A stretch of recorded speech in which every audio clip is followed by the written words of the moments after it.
Welcome back, my very favorite empowered artist. We are using the SWOT analysis today to uncover opportunities to grow your business within the next year. If you were with us last time on episode 35, you know that we used strengths and weaknesses to identify what went really well in the past year and what didn't go so well. So you can identify what you really spent a lot of time on and what grew your business both in revenue and in joy, and what you spent time on that didn't go so well and did not grow your business. I encourage you to listen to this episode again and review your strengths and weaknesses, the S and the W of the SWOT, because these two things are going to inform you and help you with what we're doing today, which is the O in the SWOT. The strengths and weaknesses are going to inform the opportunities you can create for yourself and your business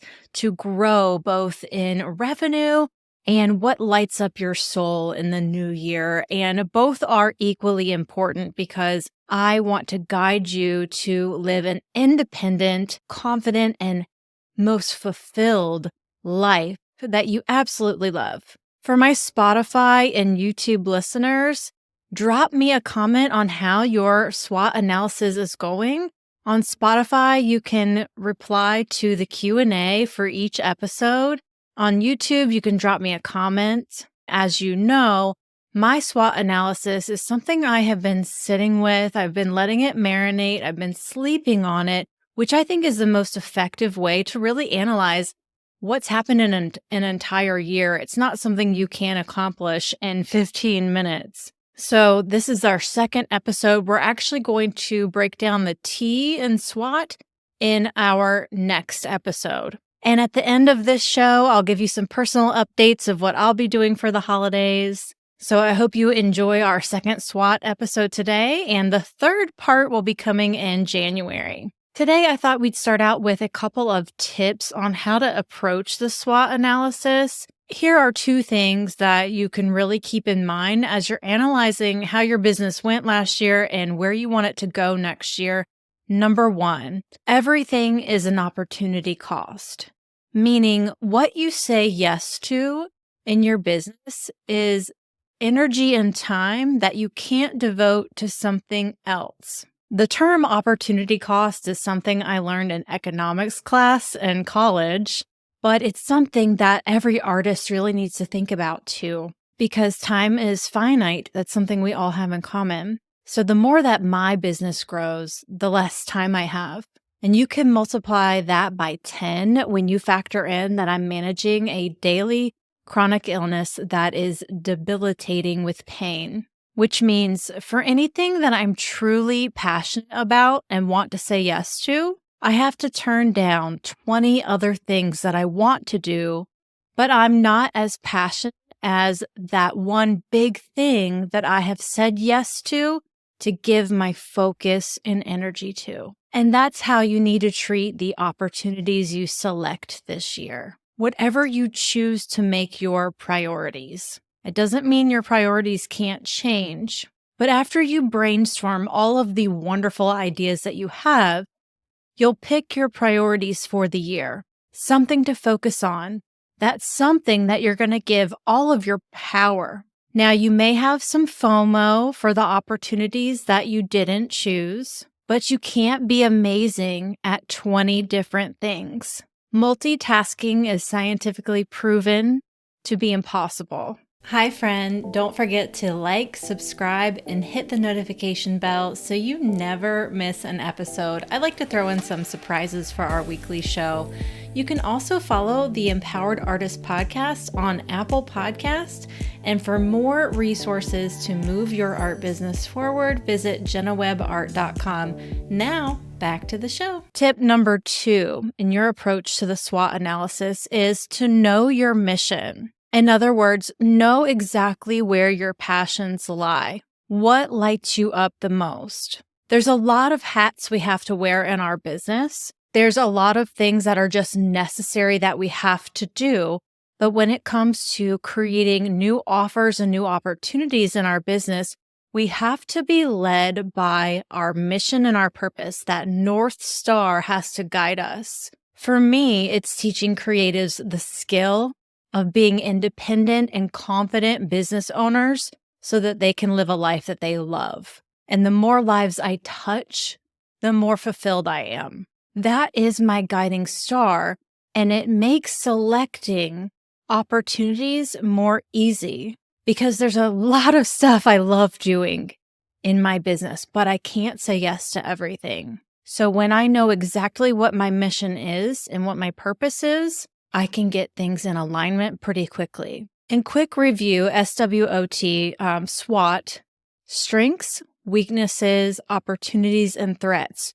Today, we are uncovering opportunities for your business. So the question you're going to ask yourself is, what opportunities do I have to grow my business in the next year? Guess what? It's my birthday. My birthday falls in December, so I thought I'd celebrate this really special birthday this year by gifting you a little something. So right now only, you can get 4 of my signature classes at the best value of all time. They are on sale for 15% off before I make pricing increases. This birthday sale is so rare and so special. It's just for you. Click the link in the show notes or visit jennawebart.com/birthday to join the movement of thousands of other artpreneurs who have decided to take charge of their destiny. This offer includes 15% off the Artpreneur Academy. The price will go up the next enrollment period. This discount has never happened before, and it will never happen again. You can also snag the brand new Sell Art on Social system at the early adopter rate. The price will be going up for the next enrollment period. The main difference between the art business classes, the Artpreneur Academy is an entire step-by-step business plan. It's a 10-week course. And the Sell Art on Social system is a mastery tool. It is a social media sales and social content planning system. It takes 4 hours to complete.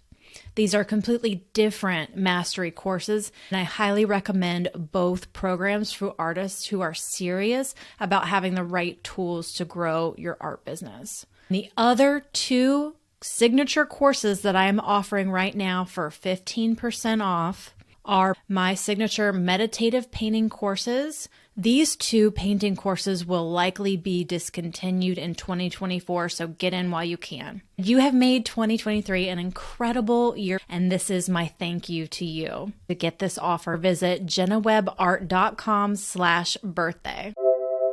So you're going to look at the strengths and weaknesses from episode 35 to inform you.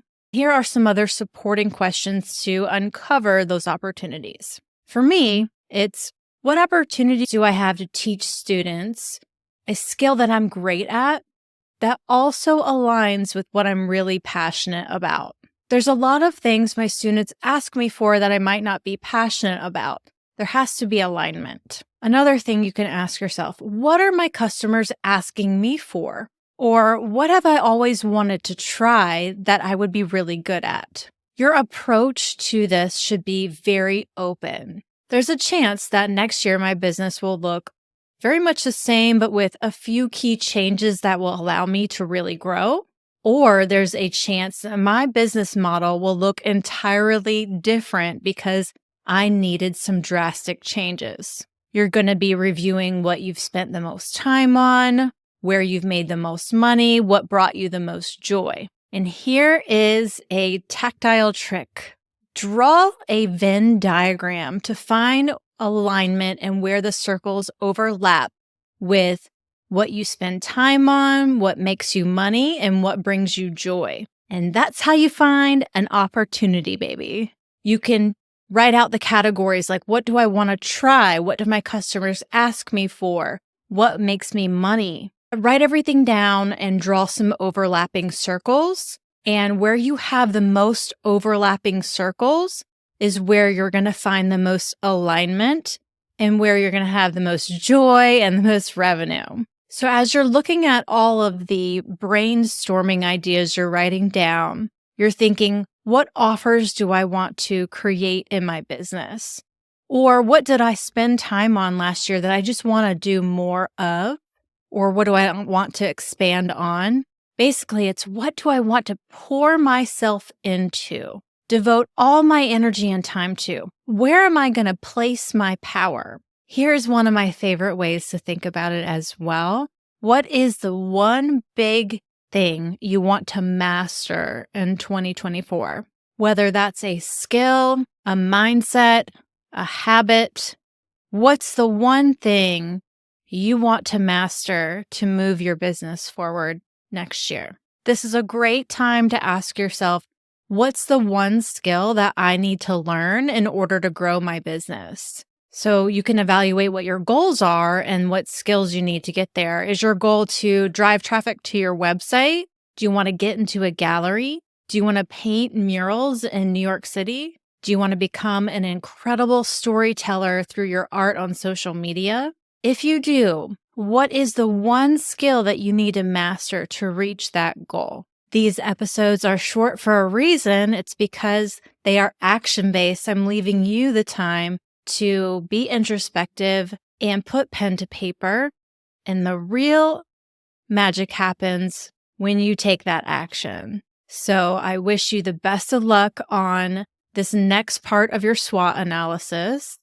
And also looking back on the beginning of your SWOT analysis and after sleeping on it, what new ideas come to mind for your strengths and weaknesses now that they're going to inform your opportunities? We are coming up on Christmas and New Year, so I thought I'd share a couple personal updates. My boyfriend and I think in the beginning of the podcast season, I was calling him Mark Ruffalo because he looks like Mark Ruffalo, but I think I'll reveal his name. His name is Trevor, and we've been dating since July, so I think it's time that he has a name. So Trevor and I, our plans, since we won't be spending the actual holiday of Christmas together, we decided to go out to a fancy dinner to a restaurant that we both, I don't think he's dined at it, here in Raleigh, and I got a fancy dress from Nordstrom that I'm excited to wear. I'll post pics of that on Instagram. You might have saw the other picture of Instagram in the black sparkly dress. That was really fun. That was a Christmas gala he took me to at the beginning of the month. So I'll try to share some personal pictures on there. And then we'll be doing some Christmas present opening together. We've been watching Christmas movies and doing puzzles together. And then I'm going to go see my family in Huntersville, which is just north of Charlotte. And it's a very small gathering because my sister will have her fiance with her. And it's just the two of us siblings and then my two parents. And then Trevor will be going to see his family in Virginia. But here's the kicker. Here's the funny part. So my sister's bringing her cat to Christmas, and this Christmas my dog isn't welcome because we don't know how the cat and the dog will get along. So Trevor's taking my dog to Virginia without me, which is really weird. And I hope she's a good girl and doesn't have an accident or anything, but she's been to their house several times. I've met his family several times. So everybody cross your fingers that Lola doesn't crap on the carpet. The podcast is going to return in January with episode 37. In episode 37, we will finalize our SWOT analysis, reviewing threats that are standing between you and your goals for the next year. So go ahead and follow the show and make sure you hit the notification bell so you're notified when we're back on air. I hope you have a safe and wonderful Christmas and Happy New Year. And I forgot, speaking of New Year, part of my birthday present is to go see, we're going to a legit cat rescue. It's legit. I've been here several times. I'm obsessed with tigers. So part of my birthday present was to go to this cat rescue. So we're doing that on New Year's Eve, which I'm really excited about. I'll try to post some pictures of that too on social media, so follow me at Jenna Webb Art. If this episode fell on your heart and you loved it, I would love it if you shared it with a friend and leave a 5-star review. But have a wonderful holiday, and I will catch you on the flip side next year when we're back for episode 37. See you then.